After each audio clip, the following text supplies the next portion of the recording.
I wanted the white pickup. I rode in as a kid, and as soon as I had that white truck, I realized that there was a whole lot more that came along with it than just driving that truck. Stag was a logo and label that Herschel came up with due to his love of being in the woods. I mean, I was brought up loving the outdoors and respecting the outdoors, and this land is everything for us. Oliver Smith, he came up with a team of horses and a pair of oxen and his wife, and they cleared land and built a home in Mars Hill. When you talk about generation to generation, we were in the brooks and streams and in the woods and on the farm. We knew that our land was our livelihood. Even while I was in the Navy, I contracted potatoes with other farmers. I was the signalman, and I sold a crop from the top of the deck of a ship in Guam. Herschel built a culture, and he built a company people respected. He was fearless in the business world. He did things that nobody had dared try before. I came on board with Herschel and Greg in the spring of '85 with the plan to manage the broccoli operation and do potato sales in the winter. Absolutely was the best decision of my life to go down there. We started the broccoli with a couple hundred acres, and we just started growing. What a team they were. He and Greg were a terrific partner. They took some big turns, they made some big moves, and they were in some tough places and were still able to pass something on to us. Greg was set back and analyzed things very quietly, but Lance was aggressive. I remember sitting in a meeting with Shaw's supermarket, and they said to me, "Can you supply us 12 months a year?" And I said, "Yes." But when I made that promise, I didn't know how I was going to do it, but I knew I was going to do it. His quote in his yearbook was, "Rome wasn't built in a day, but I wasn't the foreman of that job."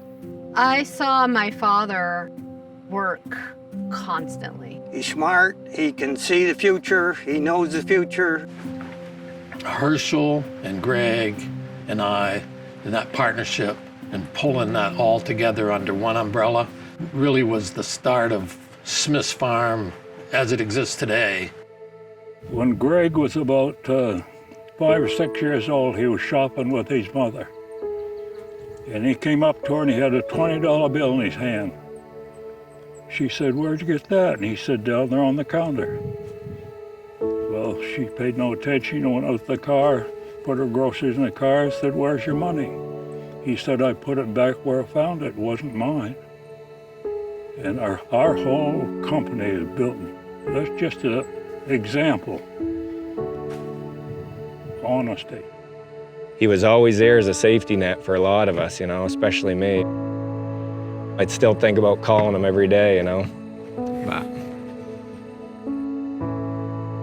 I always found strength in thinking about what he would want to have seen from me and from the family and from the rest of the partners in the business. He would have wanted to see business move on, get on with it. Life goes on. I mean, we improvise, adapt, and overcome, and I think of him every day and try to make him proud.